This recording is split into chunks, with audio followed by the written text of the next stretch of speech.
screen real quick. All right. So we have been talking about probability, all right? But now we're going to talk about distributions. So we're going to talk about probability distributions, okay? So when we do that, we're not just looking at one outcome anymore. We're looking at all the outcomes that could have happened, okay? So that's what we're taking a look at. So we're going to build a table on all the different things that could happen. Not just, hey, I rolled a dice and it was a 5. So what's the probability of rolling a 5? I'm looking at everything. Okay? And so, if that be the case, if we have an outcome that has all equally likelihoods, we could do that like rolling a die. So our table would look real boring if you ask me, but it would be all the same. Or we could have the outcomes that have different likelihoods. So if you were to roll the sum of 2 dice and find the sum there, there's a lot of different variations for those. Okay?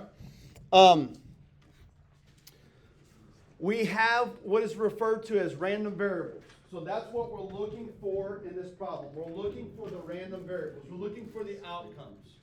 Okay? If I were to roll a die, my random variable would be the outcomes. So 1 would be a random variable, 2 would be a random variable, so forth, as I go through that. Okay? It's a single value, it's the outcome. Now there's 2 different types of random variables. We have discrete random variables, we have continuous random variables. Okay? If you have discrete random variables, that would be like rolling a die. Can you roll a 2.78 on a die? No. You can't do that. You can only roll the 1, the 2, the 3, 4, 5, and 6. Okay, that's all you can roll. If I have a continuous, then the continuous would be all different. I got a multiple amount of numbers that can happen. All right. You think about the time that you spend on social media, the time that you spend texting in a day or whatever, all right? That's a continuously random variable. Now, we're going to talk about continuously random variables towards the end of this unit. We're going to start with discrete first, and then we'll move to continuous, okay? If I ask you this, the amount of text that you send in a day, is that discrete random variable or continuous random variable?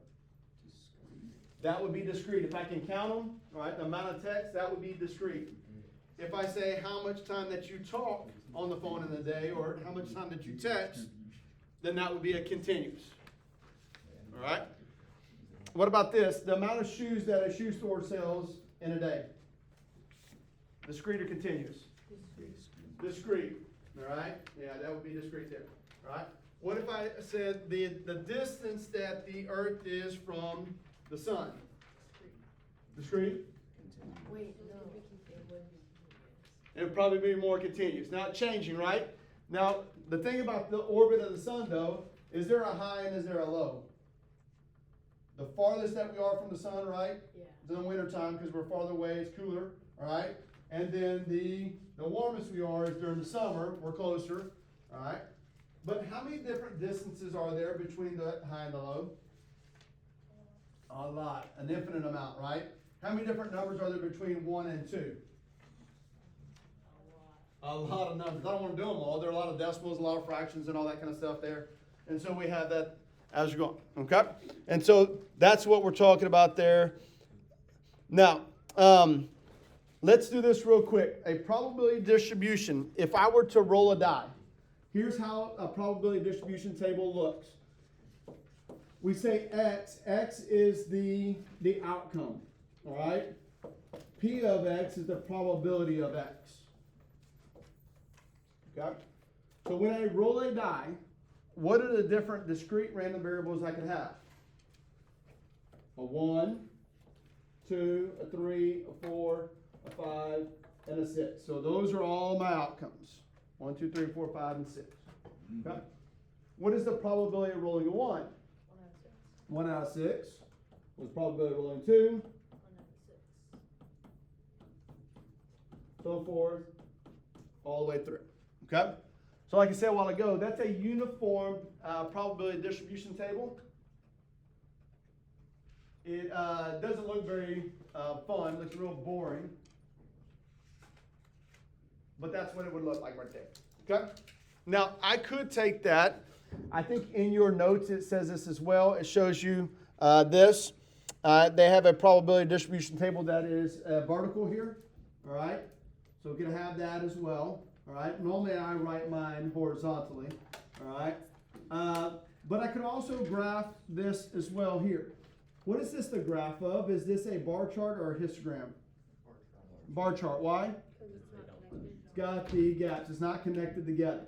Now, it's a pretty boring bar graph, if you ask me, because all these dice have the same probability. That's, I know it may be hard to read on yours, but it says like 0.16 is where that is, which that's the same thing as 1/6. If I did 1/6, that would be 0.16 repeating is what that would be. Okay? All right. Let's do one more little problem here. All right. So I have a bag that contains 4 red and 2 blue marbles. 2 marbles are drawn without replacement. If X denotes the number of reds selected, then find and graph the probability distribution of X. So if I were doing this situation right here, if I were to have this bag that has the marbles in it, and I'm going to draw 2 marbles. What are the outcomes of red marbles? How many red marbles could I have drawn? 4, 4 through 7. Not the probability. How many could I draw? I could draw 2 red ones. Is that the only thing that could happen? Oh. So I'll reach in there and grab 2 marbles. What could they look like? Draw 2 blue. I could do 2 blues, but in the case here, it would be 0 reds, is what we would say. I could draw 0 reds, I could draw 2 reds, or I could draw 1 red. So there are my outcomes that could happen, okay? Now, let's go back and find the probability. Let's talk about reds. What's the probability of drawing a red? 4 out of 6. There's 6 total, there's 4 reds. But I'm drawing 2 of them. I'll draw the 1 red that's in my hand. What's the next one? It's either a red or a blue. 3 out of 5 that it's a red, okay? So the probability of drawing red would be 12 out of 30. Excuse me, probability of drawing 2 reds would be 12 out of 30. Okay? Now, I think the other easy one to find is if I got 0 reds. What would 0 reds look like? What's another way of saying 0 reds? 2 blues, right? 0 reds would mean that I drew 2 blues. What's the probability of 2 blues? 2/6 and 1/5. 2/6 that it's blue. I got the blue in my hand. There's 1 blue left. There's 5 marbles left. So that's 2 out of 30. Now, if you realize, I haven't simplified these, and I didn't simplify those for a reason. Okay? Here's the main idea of probability distribution tables. All the probabilities, that's everything in the problem, they're going to all add up to be one whole. In this case, 30 out of 30. Well, how much do I have so far? I have 14 out of 30, correct? So what's left? 16 out of 30. All right? So I can do that. Now, you're going, whoa, hold on. I skipped this one for a reason, because how do I find 1 red? There's a multiple paths to get there, correct? I can go blue-red, or I can go red-blue. So in an attempt to not to have to do these, I kind of did my subtraction. Now I can double check it. What's the probability of getting a blue? 2/6. Probability of getting red? 4/5. Or the other way around. Probability of getting blue or red would be 4/6, and the probability of getting blue would be 2/5.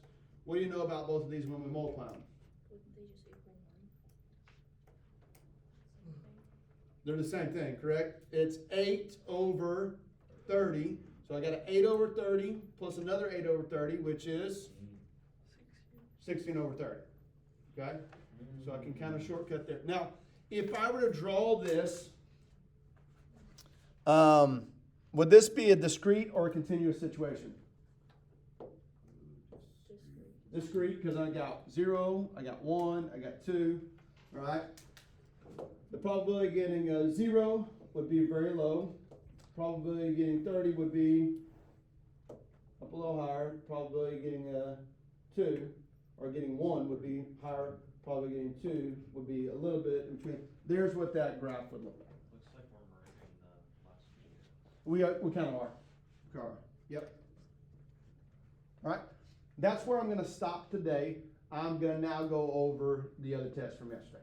Okay? Observation. No.